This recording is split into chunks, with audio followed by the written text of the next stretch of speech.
My name is Carl. My name is Ari. Come on, a little bit Oh, more. it's in the middle of a yawn, Carl. Fuck you. All right.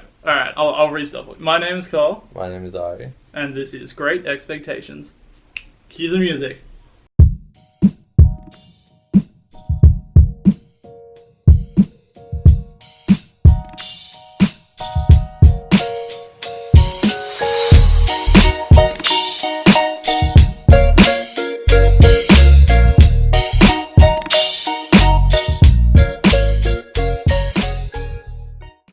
The movie review show where we talk about what we expected and what we got, and we do not stay on topic. Today we're talking about the 2016 Korean film, or South Korean film. It's like the fucking North Korean.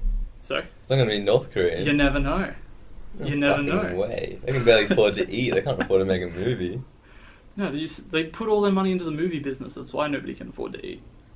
I don't know if there's ever been a widely released North Korean movie. I don't think it's happened. Yeah. I can't even be bothered to Google it, so... Yeah. Alrighty, and today we're talking about the 2016 film The Handmaiden. I think I might have already said that. But anyway, just looking at this now, this movie cost only $8.8 million to make.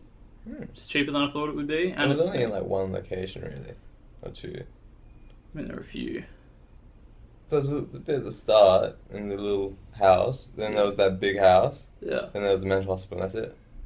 There's 3 places. Mm, And there was like 1 hotel. yeah.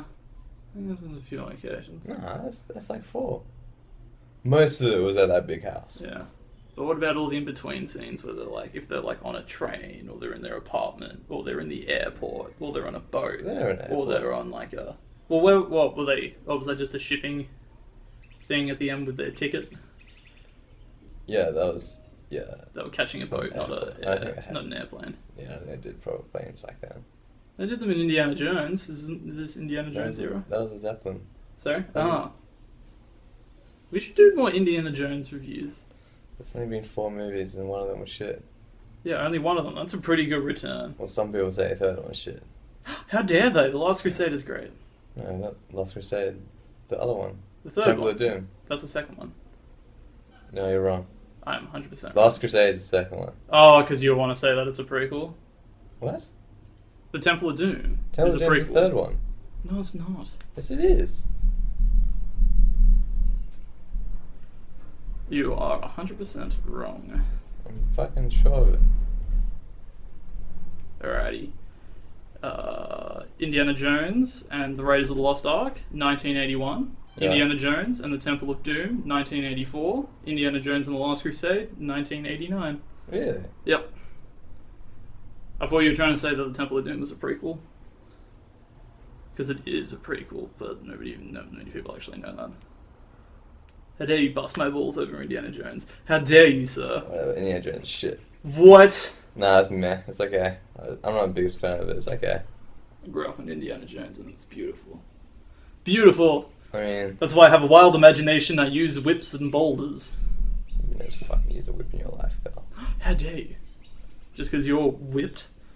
I'm not whipped. Yes, you're totally whipped. How? When Ludi today was like, put on all your makeup, Ari, you're just making the house disgusting, and then you put on all of your makeup. You're lying. I don't wear makeup. Yes, you did. You put on all of your makeup before you recorded the podcast today. Yeah. Because you want to be... I have to look pretty for the audience. podcast. Yeah. They can hear if you haven't got makeup Yeah. on. They can sense it. They judge me. Yeah, I know. Alrighty, so what were your expectations for The Handmaiden? I mean, I didn't know much about it, but what I knew was, when I skipped through it, that there was a lesbian scissoring scene. So that was my whole expectation. And I heard it was quite good. Yeah. That's about it. Yeah. Yeah, I'm the same. I knew such little about this film, Yeah. except for the fact that I heard that it was good. And then I got a message from you saying that there's a lesbian scissoring scene in the movie. Yeah. And then we were like, oh, well, no, we gotta review it then. It's fucking graphic. It's so graphic. It's borderline, well, not even borderline pornographic. It is pornographic. Fairly It's pornographic. just as graphic as porn. It's just tastefully filmed. Except there's no full-on picture of a vagina. No. That's where they draw the line. Yeah. But it's alright because they've got their, like, the vagina beads making Yeah. a binging sound. Oh, there's a bit where she, like, fingered the other chick and hear it go... Yeah.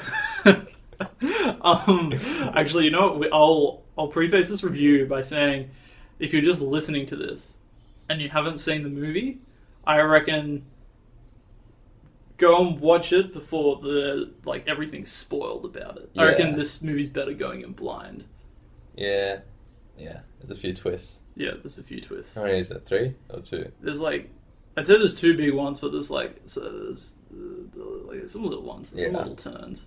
A few twists, a few turns, but I reckon that your enjoyment of the film will be based on whether or not you know the twists. Yeah, most likely. Yeah. No one's gonna listen, Carl. No, and then after you've watched it and you want a stirring review, come back and listen to us. And come back and listen to the other 25 reviews that we have. All of them are great. Go, Ari, list all of them off, beginning to end. Number 1, there was that Deadpool one. I forget every single other one. Yeah, I can't think of any. But they are all of the highest quality. Except for the ones that just cut out halfway through because the mic got fucked. Oh, yeah. Oh, which one was that one? A few of them, weren't there? Yeah, it was 2 or 3. That was before. I feel like the only ones worth listening to are the last 4 with the good mic. Yeah. Alrighty, but so my expectations for this were, I'd say medium. I wasn't expecting too much. I mean, I've had a lot of good track record with Korean movies. Yeah. The ones I've seen have always been good. Yeah. Well, I mean, this is from a pretty consistent director. Yeah, but I mean, the ones that, it's not I'm sure there's a bunch of shit movies from Korea. Yeah. But I guess just the ones that I hear of are always good. That's why I have a good track record. Yeah. Well, I mean, this guy did Old Boy. Mm. And he produced Snowpiercer. I know that Sympathy for Mr. Vengeance and Lady good. Vengeance is supposed to be good. I haven't seen those. And then I didn't know this, but he did Stoker. Did you ever see Stoker? It's that weird film with Alice in Wonderland and Nicole Kidman. I think it's literally just an English version of a Korean film, and apparently it's just bizarre. Never heard of it. Yeah. Interesting. I was not aware that he had done that film. Alrighty, but let's get into it. So what are your expectations? Medium, high? What were you thinking going into this? Well, it was high-ish. High-ish? Yeah. Medium high? Yeah, medium high. If somebody had to cook your expectations, you'd say set the stovetop to medium high. Yeah. Yeah. That's what I'd say. Like a sizzling butter. Set it to just below a boil. Just below a boil? Yeah. Was it a rumbling boil? No. To simmer. To a simmer. Bring it to a simmer. No, bring it to a boil and then simmer lower it. the heat. Yeah. Yeah. Do that. Maybe we should just become a cooking show. Oh, cooking podcast. They're going to listen to us cook the food. Yeah. It'll be great. The sizzle of this. Hear us eat at the end. And then we'll rate our food. Okay, yep. Shut everything down. Fuck, I'm going to delete every previous thing. We're becoming this. This is what we are now. I'll tell you where there's not a lot of cooking though. You should. In this movie. See how I brought it all back around. Well, it's pretty clever of me. Is there any? There's a peach, the most succulent peach that almost. It wasn't fully ripe, man. No, it was not fully ripe. See, that's an in-joke that you need to know by watching the film. People, watch it. By the way, as a preface to this, I watched this film after being fat shamed by Ari's couch. That was your fault. How dare you? If you'd lost some weight, you wouldn't have broke the couch. The listener at home, I'm fucking ripped. And this couch just broke on me. No one's gonna and I curled up in a ball and cried through most of the first half of this film. Because all I've ever wanted to be was perfect, and your couch would not accept me. Well, horrible history just got your back. It's true. So Ari's propped up the couch now with the collective works of horrible history books. Fucking finally found a use for it. Yeah, finally. Alright, let's get into it. How does this movie begin, Ari?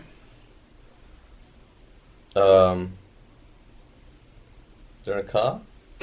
Is that it? The main chick's in the car driving to the place? Or was there something before that? No, oh wait, no, there's those children, and then they fire their gun, and they run away in the town. Do you remember that? And it's like, I wish it was me that was going. And then she got given a thing, Oh, and she yeah, put it in yeah. her head, and then she gave hopped the into car. baby to that chick. Yeah, Yeah. yeah.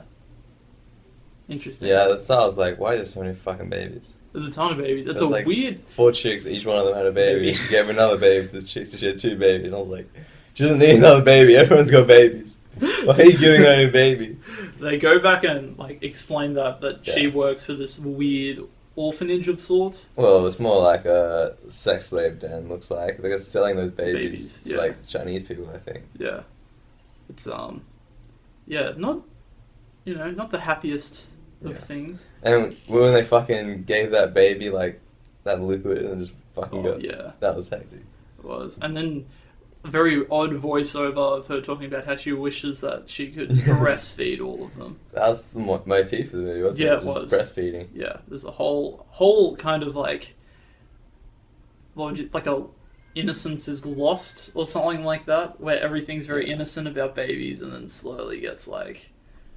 I wish somebody was babied at the end, like the bad guy was like babied by the 2 girls. The old man got Yeah. out his boobs and fed the fucking guy his milk. The dungeon is just him forcing people to be Oh, breastfed take by my him. milk. Oh, Imagine that they walk down in that fish tank's just a huge boob that'd be and a funny. breast pump.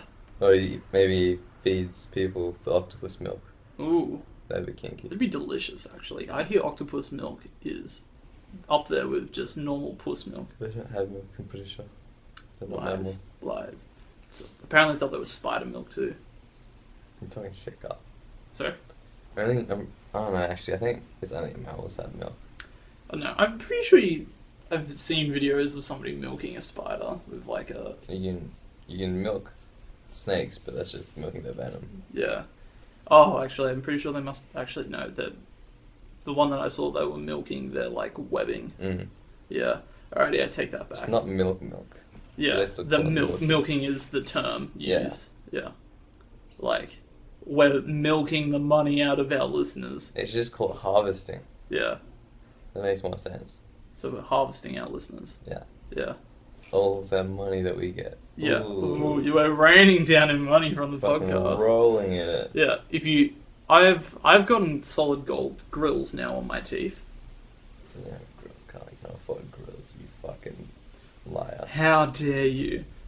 How dare you? Fucking First your you couch cat teeth fat liar. shames me, and now you have the audacity to tell me I don't have golden grills.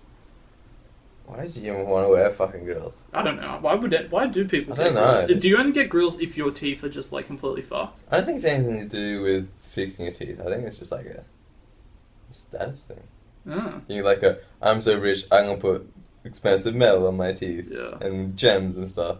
I don't know, it's just dumb. Wouldn't you rather be like, I'm so rich I can give money to the poor? No, because Would you rather get then grills? the poor people would be rich as well. Yeah. And So as then we you learn, won't be as rich. as we learn through Snowpiercer, you cannot upset the patriarchy. Is it patriarchy? Yeah. Remember that whole thing was like, if you meddled with society, it crumbles? There's a very dark ending to that film where it's basically like, there have to be poor people and there have to be rich people. That's not patriarchy. Patriarchy is like Hierarchy? patriarchy. Yeah, I is got my archies with- confused. just males. Yeah. It's because of all that man spreading that's been going around. I'm getting my archies confused. For women. I know. They don't have enough leg room, Ari. They don't have enough leg room. What do you mean? Because we're taking up all of the Oh, room leg with spreading. our junk and our... Even now I'm casually sitting with my legs spread.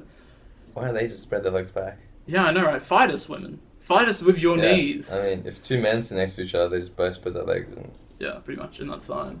Unless, like, both... Yeah, I didn't both get that argument. Was it like, men shouldn't be allowed to spread their legs? Yeah, it's saying that we're asserting our dominance over them by Why spreading don't they just our do legs. it back? I don't know. I feel like they're not understanding the fact that we also have, like, junk in between our... It's not comfortable to sit with our legs together. Yeah, you squish your balls. Yeah. It's very uncomfortable.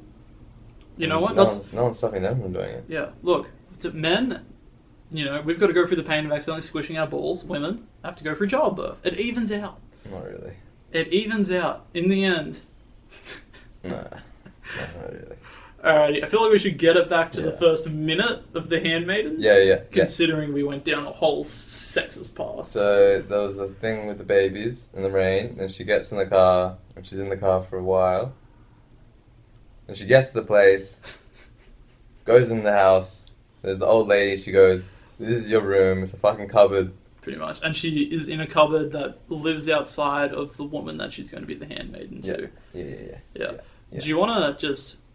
I'm going to toss it over to you because I love it when you summarize a film. Okay. So please just summarize this for the listener. Give it... Just part one. Okay. Only part one. Right. Up until the first twist. So she gets into a cupboard bed. Then the lady... The bitch lady who she works for, I guess she's the handmaid of that lady, wakes up and is like, "Ah, mama!" Screaming. Then handmaiden goes in the room, wakes her up, and then she's like, I had a nightmare. And then she starts talking about this fucking tree. And she's like, "I'm dying in the tree." And then the handmaiden's looking at the tree, and then the rich lady just goes, "Ah!" and scares it or something. It was fucking weird.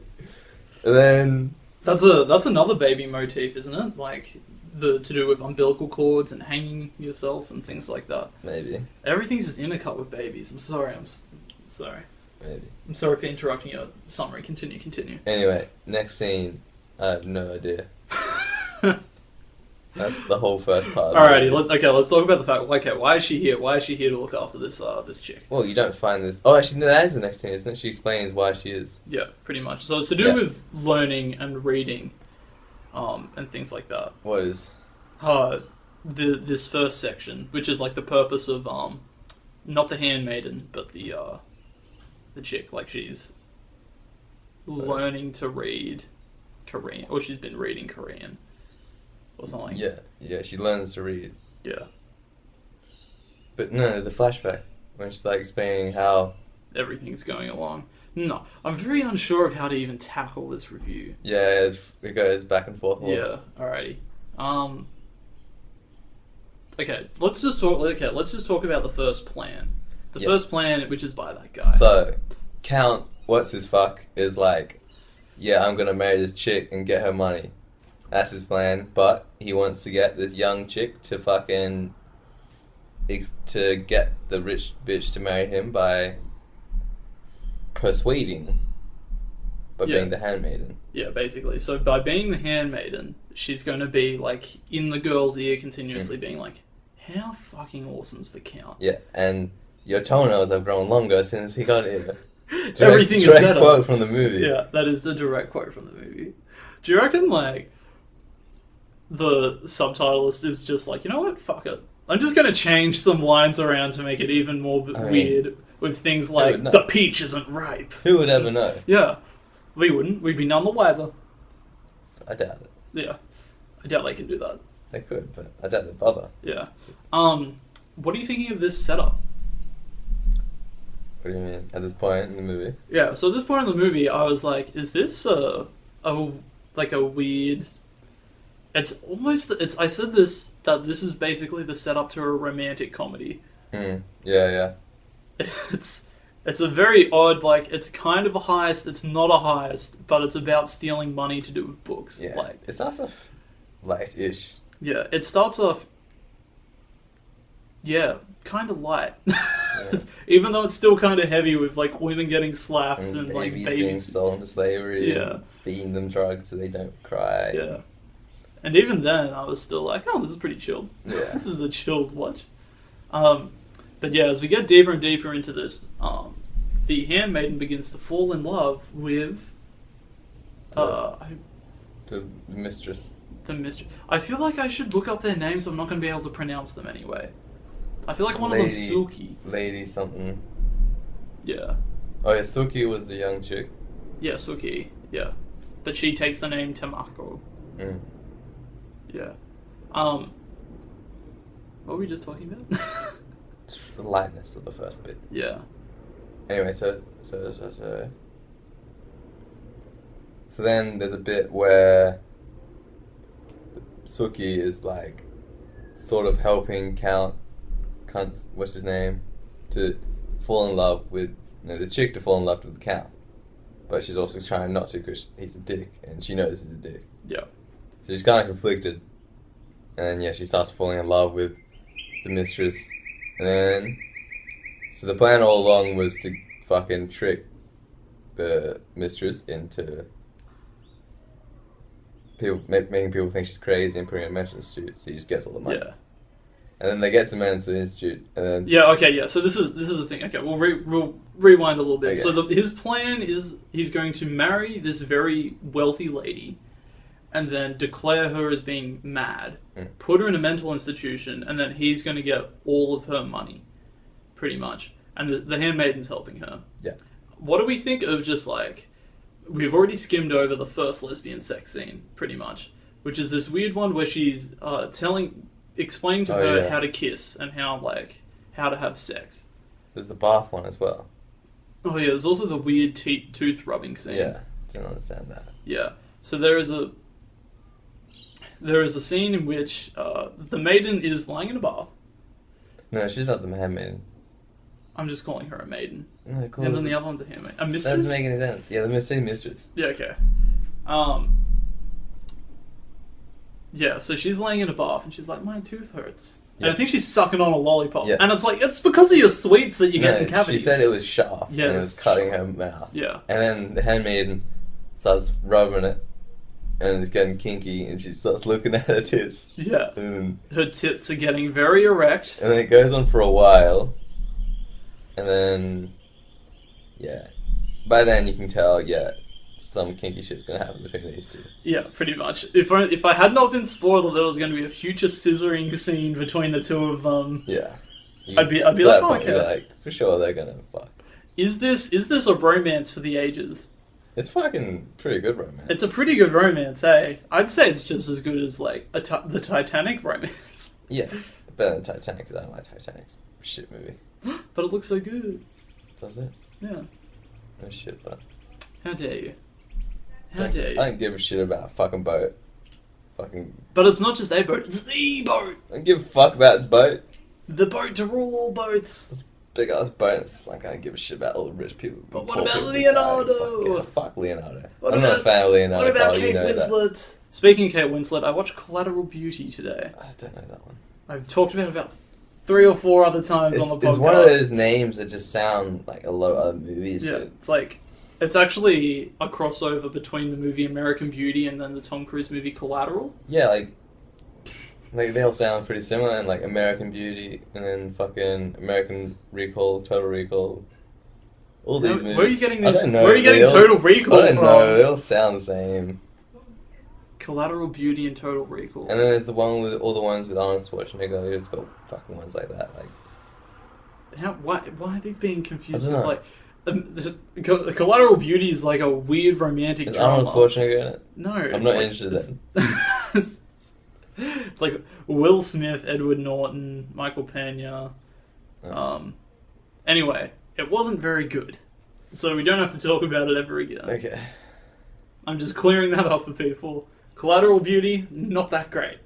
Kind of boring. Did you think it was good before you saw it? Yeah, so I'd read the script, right?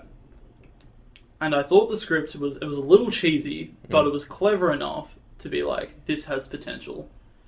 Then the movie adaptation of it is legit just like, I'm going to make the original script even more cheesy and a bit more boring. And then that's what I got. And they kind of changed a lot of the better aspects about the script. And so I was sitting there being like, this is not how this movie should have been made at all. Disappointing. In other news, also read the script for Passengers. They changed the complete last half of that in film form. The script, so much better, so much darker, has a fucking intense ending. I recommend reading the script. No one reads scripts apart from you. Yeah, people do. Script writers read scripts. Script writers and you, no one else. You saying I'm not a script writer? You're not a script writer, Carl. I created The Handmaiden. Back to The Handmaiden. Saying we got off topic again. God, we suck at this. Yeah, well, that's a whole shtick. It is a whole shtick. Stickety stick. Anyway, wait. What were we talking about? We were talking about the sex scenes. So, there was the bath one, then there was the one where, yeah, she's like, I'm going to teach you how to sex. Yeah, pretty much. So they're falling in love. Well, at least from the Handmaiden's perspective, they're falling in love. Yeah. But at this point in time, she's just been proposed. No, not This yet. is just after the sex scene, right? Or just before it, because they're talking about like their honeymoon. I don't know, I'm confused. No, I think... Look, we'll just fast forward to the fact that she's been proposed, and they're going to run away during the time in which the Grand Master is leaving for a little bit, and she's going to be 2 weeks alone. Yeah. Yeah. And during the time that they're running away, they're going to try and declare the mistress into the mental asylum. No. They weren't running away at that point. They weren't running away at that point? So at that point, they were already engaged to be married. Yeah. They're already married, actually, I think. But this is during the 2 weeks where they ran.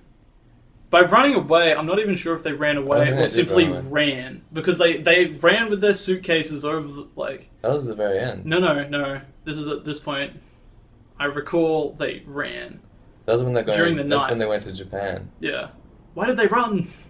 Were they late for something? I don't know, they just went to Japan. But they ran, and that's why I was unsure, because they only went, the three of them, with nobody else, and they ran. So I wasn't sure as to whether or not they were allowed to leave. I think they were. Okay. That's a nice thing. Yeah. Also, during this point in time, there is a slight mystery beginning to evolve, to do with a dungeon and a mother. No, that was in the next bit. That was in part The dungeon 2. is alluded to, though. And so is the mother's death. It is alluded. It is not completely... They really... Oh, yeah, he's like, remember the basement. Yeah, pretty much. And you're just kind of like, what is this little basement doing? Is there a little mystery happening down in that? They do it more in the next part, but... Yeah, they do. Anyway, right, let's just get to the twist. Take it away. Twist number 1. Twist number 1. Fucking the mistress betrays the handmaiden. What? And then you find out she's not actually a dumb bitch, which you think the whole fucking time. Oh my god! And then she puts her in the mental institute. No! Yeah, that was a good twist. The handmaiden went into the mental institute. But at that point, I was considering that maybe she was just crazy. And she really was the mistress. Yeah. Like, the roles were genuinely reversed, pretty much. I was thinking that too until, I think 5 minutes in or something, when the original character ended up popping back up, and I was like, oh, okay. Yeah. Yeah, I thought it was kind of like a Fight Club twist type of thing. Or Shutter Island. Yeah, or a Shutter Island. Yeah. But yeah, this is a pretty solid twist. This is like and then it rewinds itself back to the beginning and tells the exact same story again. No, first it does the story of the girl, of the mistress when she's a young girl. Yeah. And she's like being trained by her uncle-in-law, I guess. Yeah. Call it. They're not related. Yeah, her guardian though. Yeah, he's training her up to marry her to get her money. And yeah, so we see fucking how he gets her to read his kinky fucking sex books to all these rich men. Yeah, it's like this antique erotica. But if they ever made errors or mistakes, they were severely, physically punished. Yeah. And unable to handle the abuse, this chick's aunt hangs herself from a tree in the yard. Yeah. Yeah.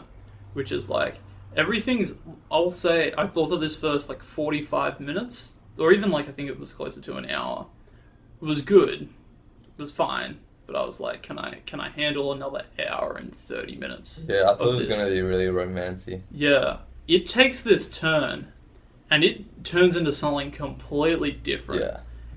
And after the first 10, 15 minutes of this kind of twist and going back and re-explaining it, and this is the real plot.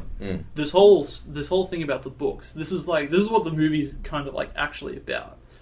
But then it was good when they showed how the mistress she had her own plan all along with the Count, and their plan was to use the Handmaiden and replace her, so then she'd take the Handmaiden's life and then get her money anyway. Yeah.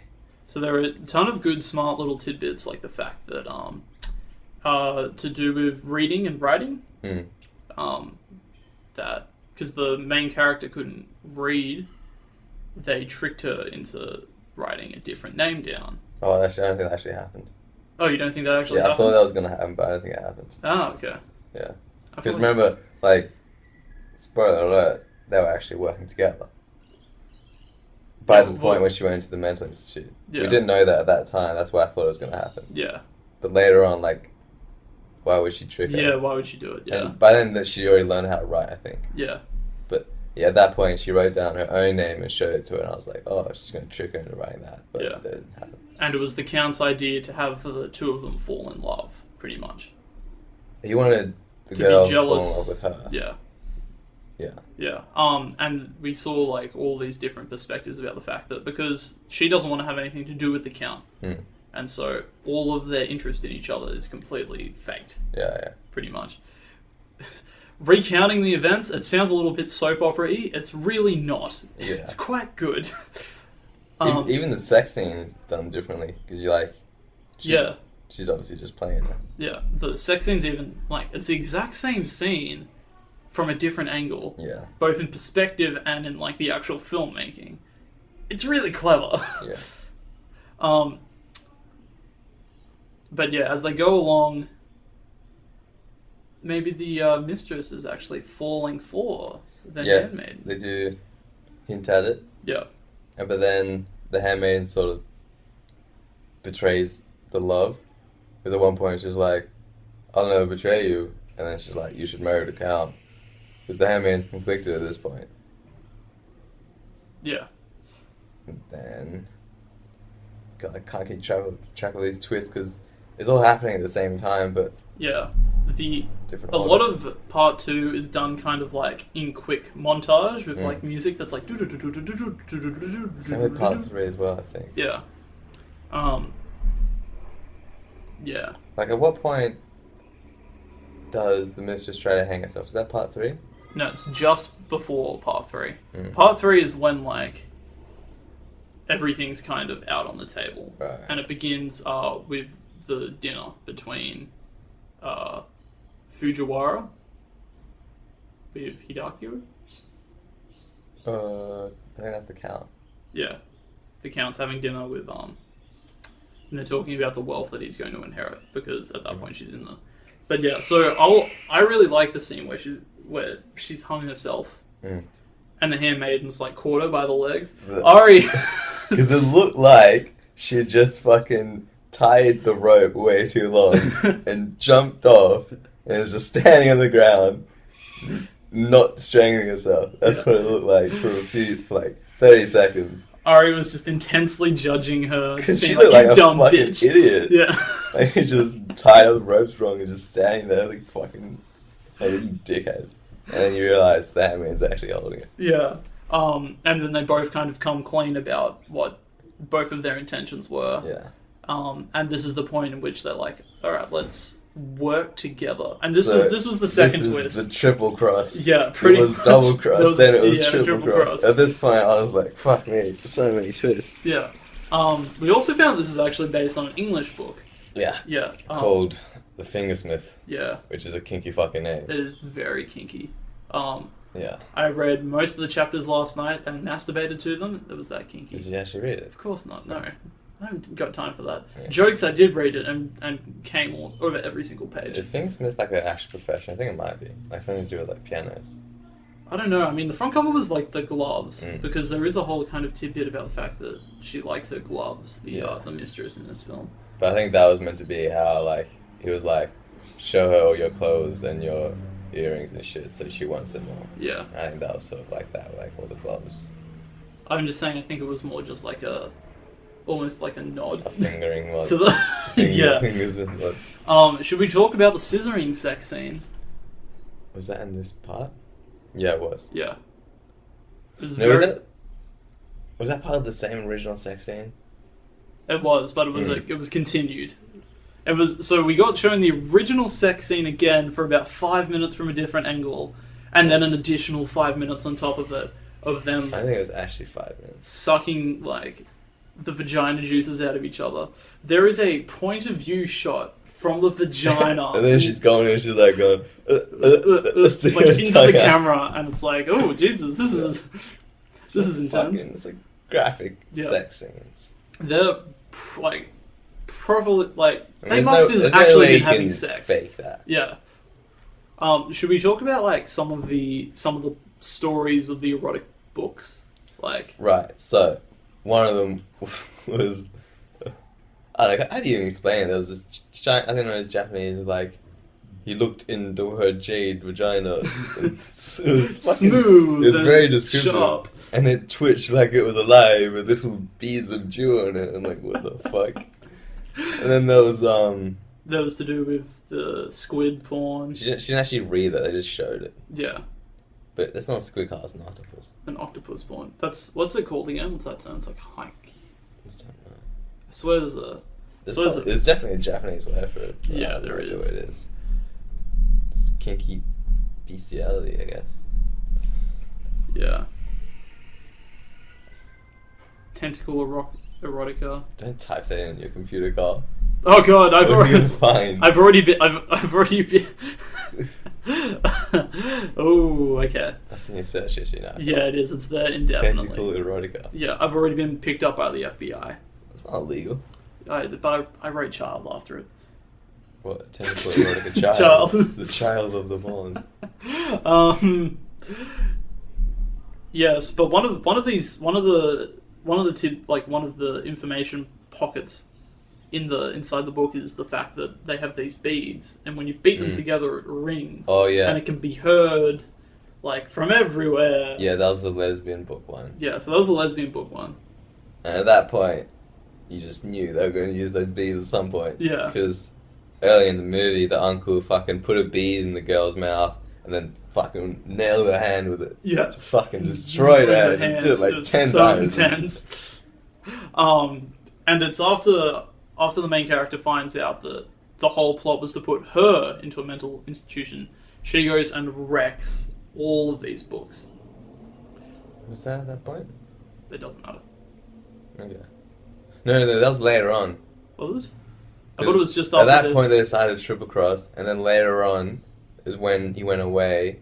Then she took her to the thing and was like, "This is what my uncle made me do this whole time." Yeah. And at that point, she was like, "Fuck this shit." Yeah, and they showed her a picture of like her specifically with the special earring that they've like alluded to a few times or shown a few times, and like an octopus around her. Did you show that artwork? I thought it was just a painting. That was just a book. No, it was specifically her that she painted. Was it? Yeah, because of the earring in the eyes and everything, and she was like, "You did this." With the octopus? Yeah. That was her, because she had, like, the earring. Remember the special earring that they, like, showed, like, 3 or 4 times? That was that. Yes, it was! It was her! We are going back and rewinding that scene. The dude wasn't there. Sorry? The dude didn't know about the earring. He was never in the room with the earring. Yeah, but didn't she paint it? No. That was the Count painted all that shit. Oh, okay. So, what was it? A drawing of the mistress, then? I think it's just fucking some Japanese erotica. But they made a whole zoom-in thing about the fact that it had the earring. It had the earring that, like, the Count had given to her, and then she had to give it to the mistress, and the mistress made her wear it when they did their dress-up switches. I don't know, because the whole point of the Count with the books was that he forged new copies so the man could sell them to other people. So then, yeah. What does that have to do with the earring? Like, that was just a book that he wanted to sell to fucking some rich people. Well, I don't know, but I mean, the earring was a genuine, like, thing. Yeah, it was in it a bit, but let's see what it has to do with him. Why would he put in this specific earring that he gave to them? I don't know, maybe it was just a coincidence. But she got really angry about this. She got angry because there's a fucking octopus fucking a chick, and she found out that the uncle had made her fucking read that shit to a bunch of perverts. Yeah. I think it was... The solid, like the earring is specifically in the painting. I didn't notice the earring at all. Really? Yeah. They made a whole thing out of it though. Yeah, I think you're imagining it. I'm not imagining it. We're gonna like figure this out after the podcast, and then I don't know, we're gonna record like an epilogue or something. An epilogue, okay. Let's move along to part 3 with the triple crossover. How are they going to escape from the mental institution? Oh, yeah. So she sends a letter to her fucking baby selling friends. Yeah, and they all come in. So basically, they set off this fire and they cover her up in gas mask. Yeah, in their gas mask and things, so that they can escape. Yeah. Into it, because it turns out that the Count was actually going to have her killed while she was in the mental institution. Yeah. Well, which was really nice of him, I thought. Really? Well, I mean, he was like, she doesn't deserve to have to be in there. It's a liability, because what if someone came to visit her? They'd be like, this is obviously not her. Yeah. What if the uncle was like, right, so this chick who's just fucking, who I want to fuck, and I want to marry, I'm going to go visit her in the mental institution to see how she is, and be like, oh, this is just the Handmaiden. What the fuck? I feel like killing her would cause even more problems, because wouldn't they have to go through like getting a coroner and like having the having to call lots of the... This was in like the 30s in Korea, which was occupied by Japan. I doubt they had... So they're not even going to notify him to come and get his own like niece or whatever to come and bury her? I feel like killing her is going to automatically cause Maybe they him would to have come. just burned the body. Just straight up burn it? Maybe. Just flick a match onto it. Maybe they just would have killed her and buried her body without. Yeah, showing it. Interesting. Oh, the 30s. It's a time to be alive. What a lesbian Asian says. Terrible time to be alive. Especially if you're a lesbian. Nah, they seem fine.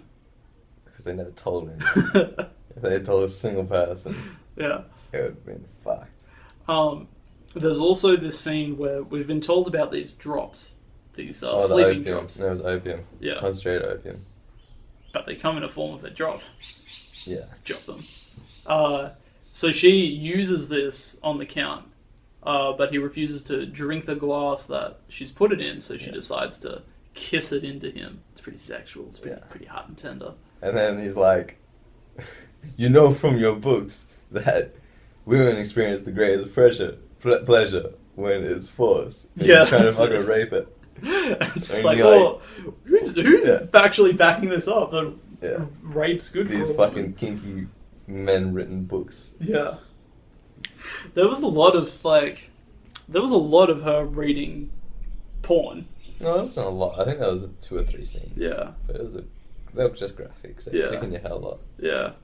It's the sexual aspects of this film have really stayed with me, and like I'd almost say they've haunted me. I mean, it's not like I reflect back and I'm like, fuck, that was super hot. I reflect back and I was like, oh, that was fucked up. Yeah, it's like, how they put this in an actual movie. Yeah. Like, this should not be in a movie, this should be in a porno. Yeah.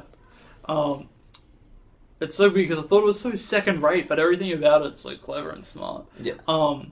And I'll also talk about the fact, I reckon the acting in it is really good too. And I also think the directing in it is really... Oh yeah, for sure. Like high quality, everything looks really nice. Like, there was that bit with, like, actually, it was like a flashback to the boat. Yeah. And at that point I was like, fuck, that's good directing. Yeah. I forget what it was meant to convey. Is that at the end? Like, I think it was near the end. Yeah. And it was like... It's doing like the heartbeat and the fade in and the fade out, yeah.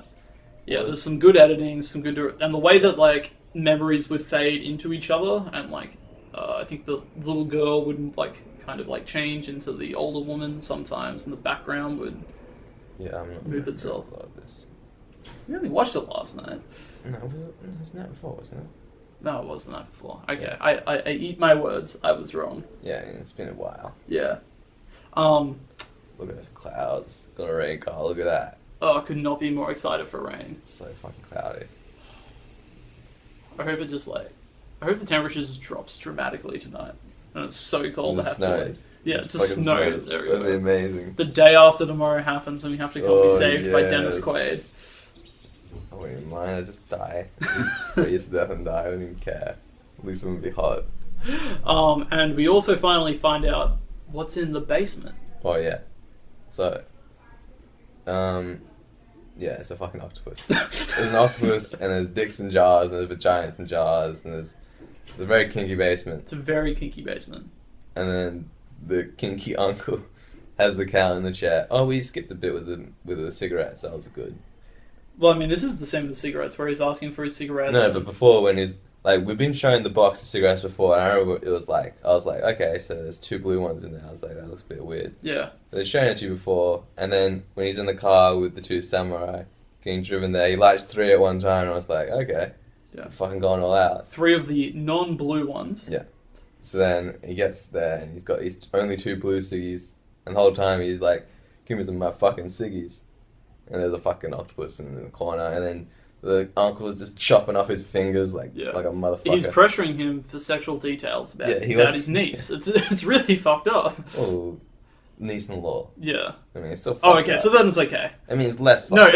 It's too late. You've already admitted it's okay because it's the niece-in-law. Yeah, I guess it is then. Yeah. You'd only raised her since she was a child. It's not weird at all. It's like just abusing her as well and making her read kinky shit. Yeah. Yeah. So because these cigarettes are laced with gas. Mercury, sorry. Yeah. Yeah, everyone dies. And I was really waiting for the payoff of the octopus, but we never got that. Yeah, that's probably an extended cut. Yeah. It's just really graphic. Halfway through, about like 50 minutes into this, Ari and I realised that there's like an additional 30-minute cut. Yeah. To bring it to near 3 hours. Couldn't find it, but... Yeah, we could not find it at short notice. And then we were also like... My thinking was, if the additional time was in the first hour, would we sit through the first hour again? We were about I think we were about almost halfway through. Yeah. Yeah. So, thoughts. Yeah. Alrighty. So, Ari, how did this compare to your medium-high expectations? I'd call it a high. Yeah. It exceeded my expectations. Yeah, it exceeded my expectations greatly. Yeah, it was very well filmed. Very good story. Yeah, it was well written, well acted. It was just a pretty film to look at as well.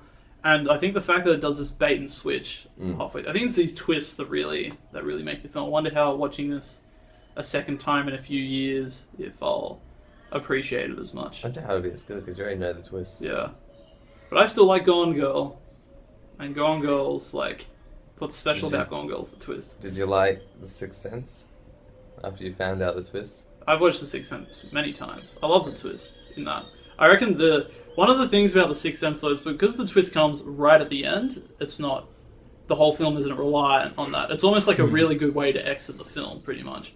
Whereas if that twist was halfway through and the whole plot was structured around knowing this twist, then I think it would impact the movie. But that movie's not about Bruce Willis being dead until the end. What's it actually about? It's just the kid who sees dead people. Yeah, and they were trying to figure out why it was. And there's a whole emotional core to The Sixth Sense. Did they find out why?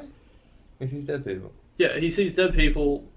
He sees only dead people that still have things to do on the earth. Oh, but not like why he sees dead people. Like, no, they don't. They don't find out that he's got a certain type of like midichlorians. Yes. Oh my god! What if he's like a Force alien or something like that? He's just Anakin. Yeah. Anakin before he grew up. Little Annie. Alright, so Ari and I will usually pitch a sequel. Oh, I guess we can still pitch a sequel, but we're going to pitch the remake, the American remake of The Handmaiden. Okay. So let's do this. Let's do this cast. First off, let's cast The Handmaiden. Okay. Who are we going to cast as her?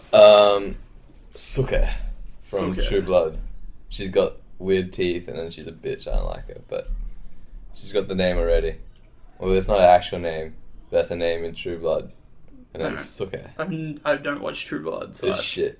Okay. I can't believe I watched it all, but it's shit. I don't know why I watched it. I was just like, I was in a dark place at that point. I didn't have anything to watch, and I was like, fuck it, I'll watch this show.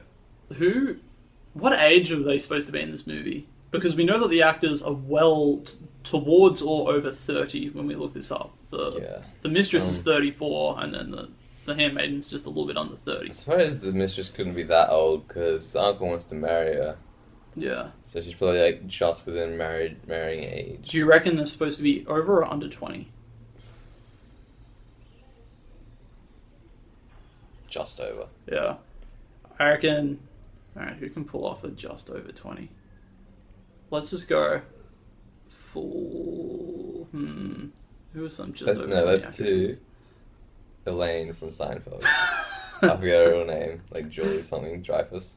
Yeah, Julie Louis-Dreyfus. She'd be a fucking great mistress.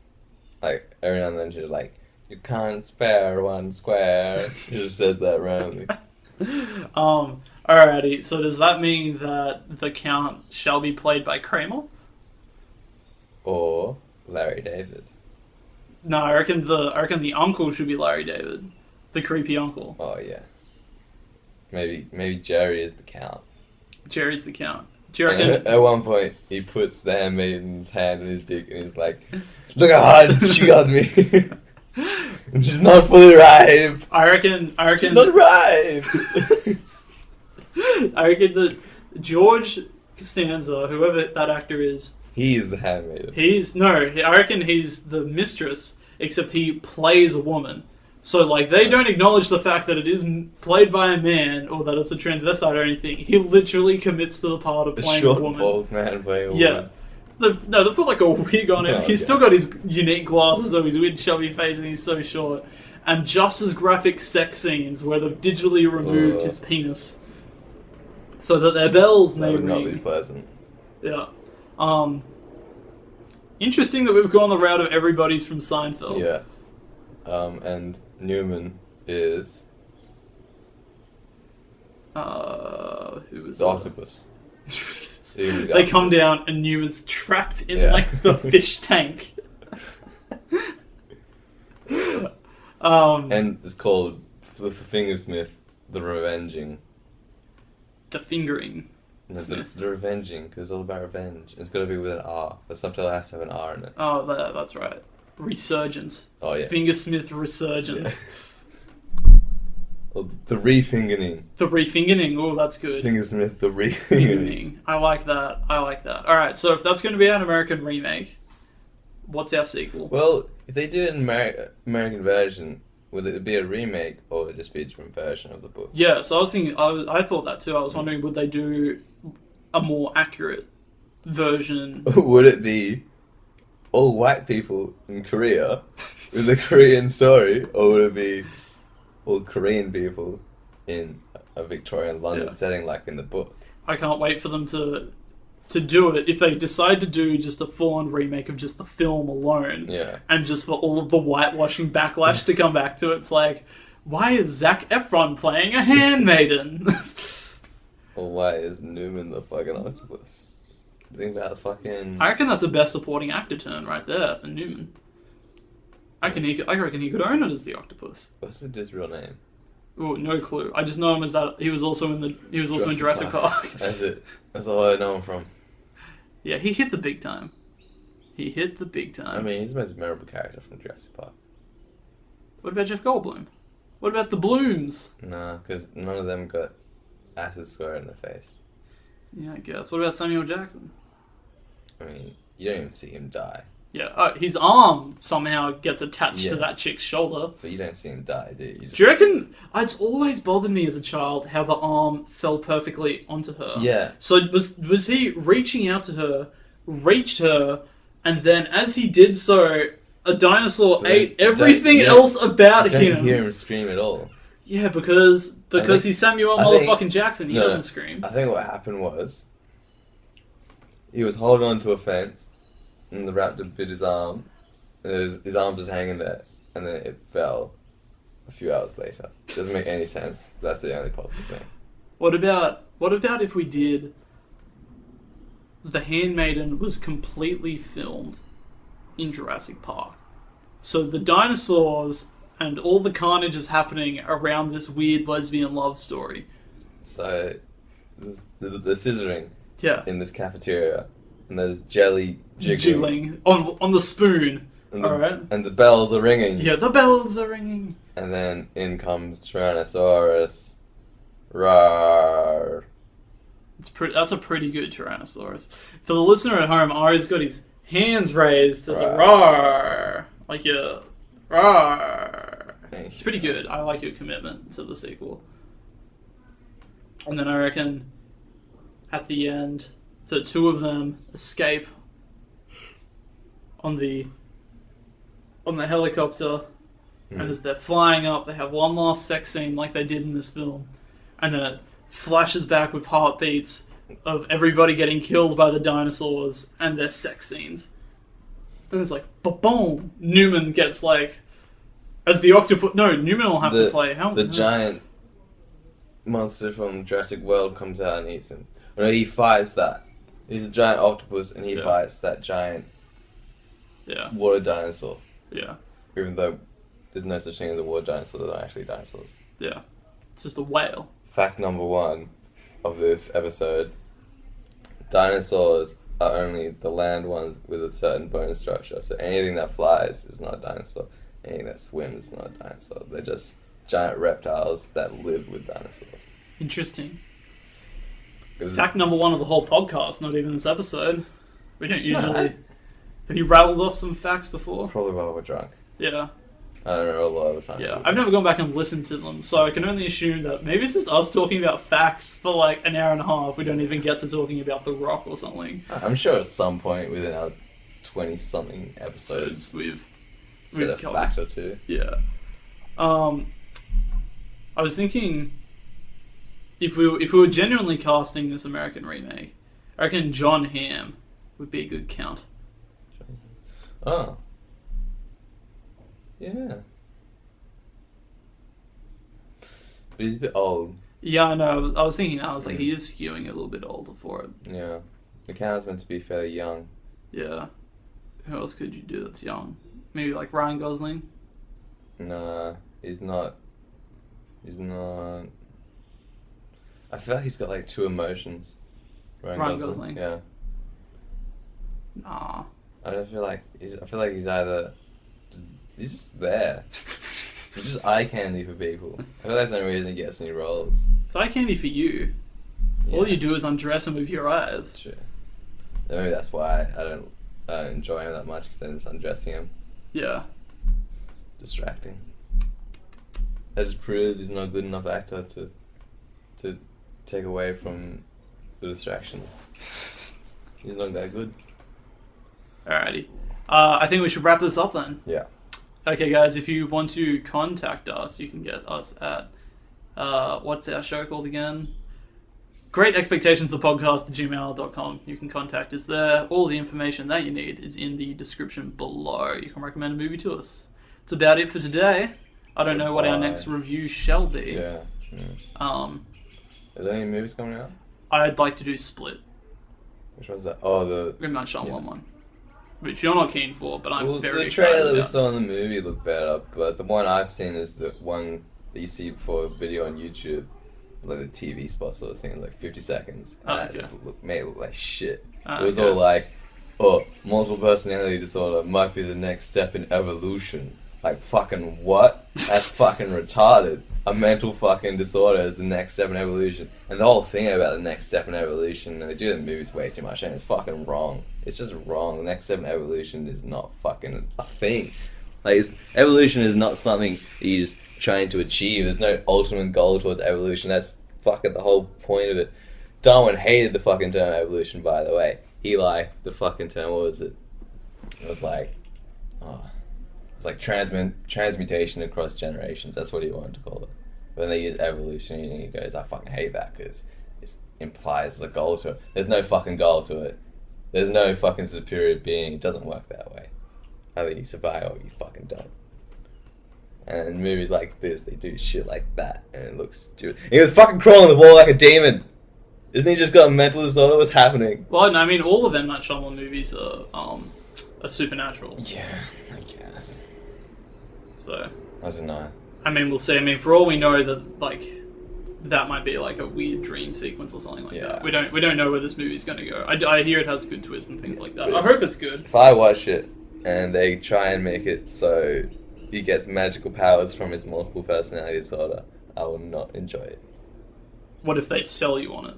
I doubt they'll be able to sell me on it. It sounds it's too. I feel like if too that's, ludicrous. I feel like you've got to go with like the plot. Unless they don't look. I understand you don't go. It's like the sort of thing to me, like with Lucy, how it's just fucking retarded. Yeah, it's just wrong as well. I'm thinking more like you've got if they explain it in an okay way, I reckon you've got to go with the film to enjoy it. It's like the same with Jurassic Park, right? You've got to be like, all right, so they got DNA from mosquitoes. Yeah, I guess, but I mean, and I'm going to accept that so I can enjoy the movie. Plain wrong, like in Limitless, how you unlock more of your brain.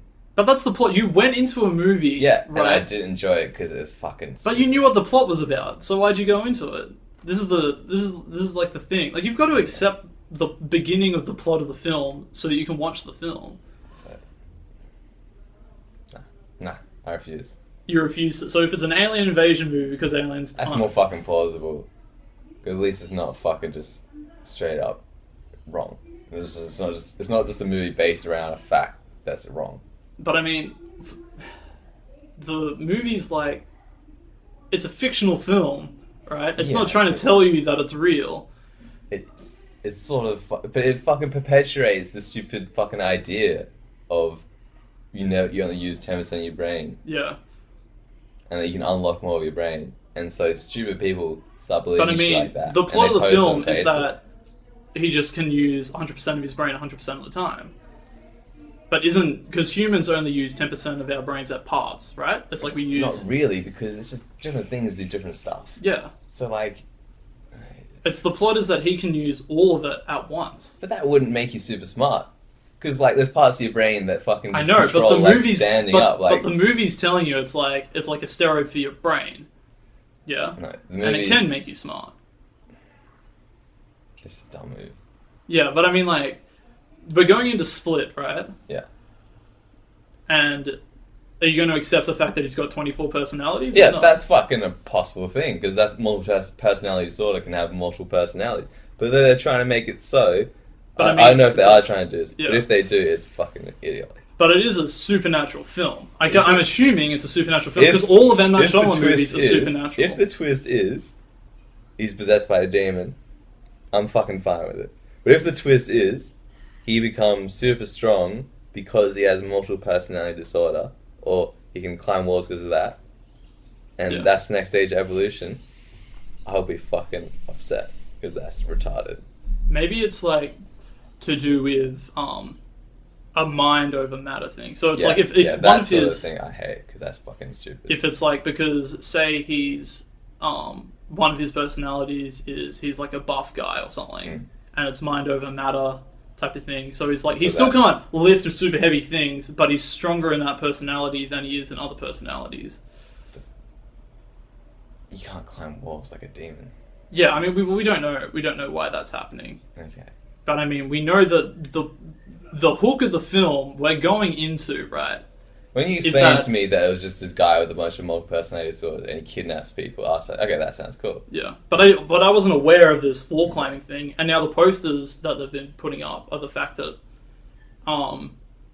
it's like he has 24 personalities. We're going to find out what the Beast is. There's an unknown personality called the Beast, and so now I'm suspecting, because M. Night Shyamalan has never done a traditional, like all of like Unbreakable, Sixth Sense, Village, Signs, all of them are sci-fi supernatural.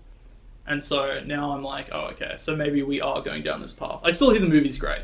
Like, all about the Village? The Village was nothing supernatural on that. You find out it was just... It's true, but it was themes. It was like, the theme of like the whole, maybe that'll be the twist at the end of this, is that like, it's all a hoax. And he hasn't, and it's just him. He's only one personality. I don't know. I feel like, okay, we just gotta watch this movie. Yeah, we do. We've talked more about Split than we did about The Handmaiden in this episode. The last 10 minutes has just been talking about Split. The Handmaiden's hard to do, because it was just hard. It was hard to talk about. Yeah, it was. Good film, though. Yeah. I recommend it. And on that note, we say goodbye. Bye, guys. Goodbye.